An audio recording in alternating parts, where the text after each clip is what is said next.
கிறிஸ்துவுக்குள் அன்பானவர்களே, இன்றைய காலை வேத தியானம் நீதிமொழிகள் 17:14. சண்டையின் ஆரம்பம் மதகை திறந்து விடுவது போலிருக்கும், ஆனால் விவாதம் எழும்பும் முன் அதை விட்டுவிடு. அன்புக்குரியவர்களே, அநேக நேரங்களில் நம்முடைய வாழ்க்கையில் சில வாக்குகள் அப்படி முற்றி அது கலகமாக சண்டையாக மாற ஆரம்பிக்கும். அந்த சூழ்நிலையிலே நாம் உணர்வுள்ளவர்களாக இந்த வாக்குவாதம் முற்றி போகிறதுனால இதை நிறுத்திவிட்டு நாம் அந்த இடத்தை விட்டு பெயர்ந்து விட வேண்டும், இல்லாவிட்டால் சமாதானம் கூறி நகர்ந்து விட வேண்டும் என்ற எண்ணத்தோடு செயல்பட்டால் மகா பெரிய தீமைகளை, மகா பெரிய கலகங்களை, மகா பெரிய பிரிவினைகளை, மகா பெரிய சண்டைகளை நம்மால் அடக்கி ஒரு சமாதானமான சூழ்நிலையில் நாம் முன்னேறி செல்ல முடியும்.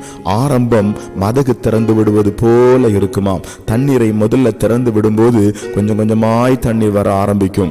முழு மதகை திறக்கும் போது முழுமையான தண்ணீர் அந்த அண்டாவையோ அல்லாவிட்டால் அந்த குளத்தையோ அந்த நீர்நிலைகளையோ நிரப்புவது போல நம்முடைய ஆரம்பத்திலேயே நாம் அந்த சண்டையின் ஆவியை திறந்து விடும் போதே உணர்வடைந்து அதை நாம் அடைத்துக் கொள்வோமானால் நிச்சயமாய் மகா பெரிய விபரீதங்கள் தகர்க்கப்படும், ஆபத்துகள் தவிர்க்கப்படும். நிச்சயமாய் ஒரு சமாதானமான ஆசீர்வாதமான வாழ்க்கை நாம் வாழ முடியும். எனவே விவாதம் எழும்புவதற்கு முன்பதாய் உணர்வடைந்து விவேகத்தோடு செயல்பட கர்த்தர் உங்களுக்கு ஞானத்தை அருள்வாராக.